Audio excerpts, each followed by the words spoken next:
100 سال پہلے پیدا ہونے والی شخصیت کا نام انہوں نے رکھا اعلی حضرت. ہمارے نبی کو تو صرف حضرت کہا جائے اور اپنے پیر کے ساتھ اپنے اس جس سے عقیدت کو جوڑا ہے تو اس کو اعلی حضرت کہا جائے. اعلیٰ کے معنی تو سب سے بلندی کے ہوتے ہیں, سب سے اونچے کے ہوتے ہیں.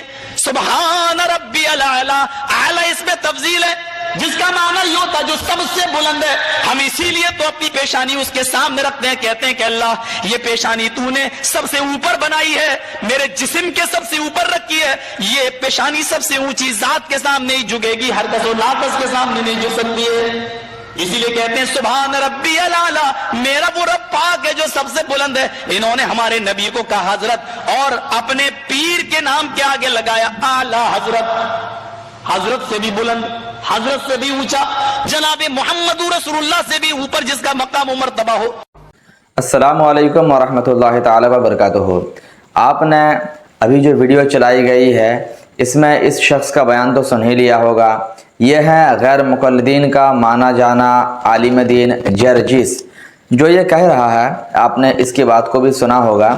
یہ کہہ رہا ہے کہ یہ سنیوں کے جو اعلیٰ حضرت ہیں ان کو اعلیٰ حضرت کیوں کہا جاتا ہے, حالانکہ صحابہ کرام, نبی پاک علیہ الصلوۃ والسلام اور تابعین جو اونچے درجے کے حضرات تھے ان کو صرف حضرت کہا جاتا تھا اور ان کو اعلیٰ حضرت کہا جاتا ہے.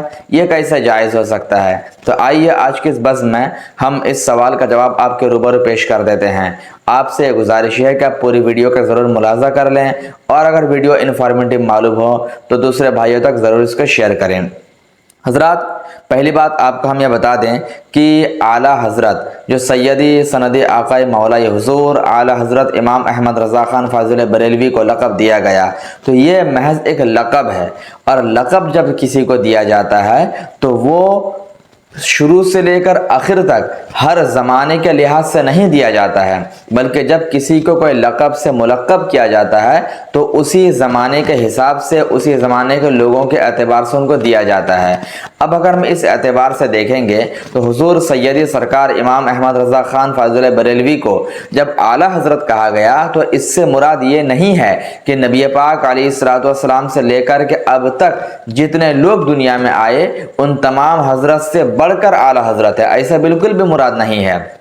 بلکہ مراد کیا ہے کہ حضور سید اعلیٰ حضرت جس زمانے میں پیدا ہوئے تھے ان کے زمانے کے حساب سے جتنے لوگ, جتنے علماء اس زمانے میں موجود تھے, ان تمام علماء میں, ان تمام حضرت میں سب سے اونچی ذات اگر کسی کی تھی, علمی اعتبار سے سب سے بڑے حضرت کوئی اگر تھے تو وہ امام احمد رضا خان فاضل بریلوی کے ذات تھی. تو اسی مناسبت سے ان کو اعلیٰ حضرت کہا گیا ہے. اس کا مطلب قطعاً یہ نہیں ہے کہ وہ نبی پاک علیہ الصلوۃ والسلام سے بھی بڑے حضرت ہیں, صحابہ سے بھی بڑے حضرت ہیں, یہ بالکل مراد نہیں ہے, بلکہ یہاں پر لوگوں کو گمراہ کرنے کی کوشش کی جا رہی ہے. اب ایک بات آپ ذرا مجھے بتائیں کہ اگر واقعی میں حضور اعلیٰ حضرت کو اعلیٰ حضرت کہنا درست نہیں ہے, کیونکہ نبی پاک علیہ الصلوۃ والسلام کو صرف حضرت کہا جاتا ہے اور ان کو اعلیٰ حضرت, تو آپ ذرا اپنے گھر کی خبر لیجئے اور مجھے یہ بتائیے کہ حیدرآباد, دکن کے تمام علماء اور مشائخ وہاں کے نواب کو اعلیٰ حضرت کہتے تھے کہ نہیں؟ آپ ذرا کتابوں کا اور ہسٹری کا مطالعہ کریں تو آپ یہ بات ضرور پائیں گے کہ حیدرآباد کے تمام علماء وہاں کے نواب کو اعلیٰ حضرت کہتے تھے. تب آپ کا فتویٰ کہاں گیا تھا جرجس صاحب؟ تب آپ کو یہ عبارت نظر نہیں آئی تھی کہ ان کو اعلیٰ حضرت کیوں کہا جا رہا ہے؟ اور آگے ذرا بڑھیں. تذکرۃ رشید اور دیوبندیوں کے تمام کتابوں میں ان کے پیر حاجی امداد اللہ مہاجر مکی ان کو اعلیٰ حضرت لکھا گیا ہے. آپ تذکرۃ رشید اٹھا کر دیکھیں اور دیوبندیوں کے کتب کو اٹھا کر دیکھیں, صراحت کے ساتھ آپ یہ بات پائیں گے کہ حاجی امداد اللہ مہاجر مکی رحمۃ اللہ تعالی علیہ ان کو یہ حضرات اعلیٰ حضرت لکھتے ہیں. اب ذرا مجھے بتائیے کہ اگر امام احمد رضا خان کو اعلیٰ حضرت کہنا جائز نہیں ہے تو آپ کے پیر و مرشد کو اعلیٰ حضرت کہنا کیسے جائز ہو گیا؟ تو وہاں پر آپ کو فتویٰ نظر نہیں آیا؟ اتنا ہی نہیں بلکہ اس تناظر میں آپ جتنی بھی چیزوں کو دیکھتے جائیں گے تو بہت ساری جگہوں پر پرابلم آپ کو نظر آئے گی. محمد علی جناح, جن کو قائد اعظم پاکستان کا ہر کوئی کہتا ہے, چھوٹے سے لے کر بڑا تک, بلکہ کتابوں میں بھی لکھا جاتا ہے کہ یہ قائد اعظم تھے, اس کو محمد علی جناح کے بارے میں آیا ہے۔ اب ذرا ہم لفظ قائد اعظم کو اگر توڑ کر اور اس کو کھول کر کلیئر کریں تو آپ کو یہ معلوم ہوگا کہ قائد اعظم کا مطلب کیا ہوتا ہے، سب سے بڑا رہنما، سب سے بڑا قیادت کرنے والا۔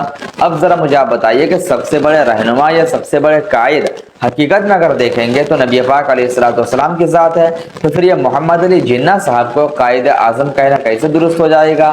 تو پتہ چلا کسی کو اگر کوئی خطاب، کوئی لقب دیا جاتا ہے تو ان کے زمانے کے حساب سے دیا جاتا ہے، نہ یہ کہ جب سے دنیا بنی ہے یا جب سے انسانوں کا وجود ہوا تب سے لے کر آج تک تمام انسانوں کو دیکھ کر یہ لقب دیا جائے، ایسا بالکل بھی نہیں ہے، یہ سراسر غلط بات ہے۔ تو اس طریقے سے لوگوں کو یہ لوگ گمراہ کرنے کی کوشش کرتے ہیں۔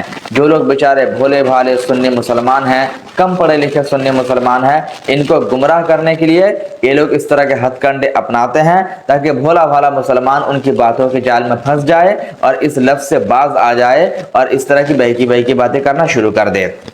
تو بہرحال یہ ایک بیتوکی سوال تھا، لیکن چونکہ بہت سارے حضرات کے ذہن میں یہ بات پیدا ہو جاتی ہے کہ ان کو اعلیٰ حضرت کیوں کہا جاتا ہے جبکہ نبی پاک علیہ السلام کو حضرت بولتے ہیں، تو اسی بنا پر اس فائدے کے پیش نظر ہم نے اس کو آپ کے روبرو پیش کر دیا۔ اور اس کے اور بھی بہت سارے جوابات ہیں، لیکن ویڈیو کو لمبا کرنا مقصود نہیں ہے، بس انہی باتوں کے ساتھ میں اس گفتگو کو ختم کرنا چاہتا ہوں۔ اگر آپ کو ویڈیو اچھا لگا ہو تو دوسرے بھائیوں تک ضرور شیئر کریں، دوسرے سنی بھائیوں تک ضرور پہنچائیں تاکہ ان کے علم و عمل میں بھی اضافہ ہو جائے۔ واللہ تعالی عالم۔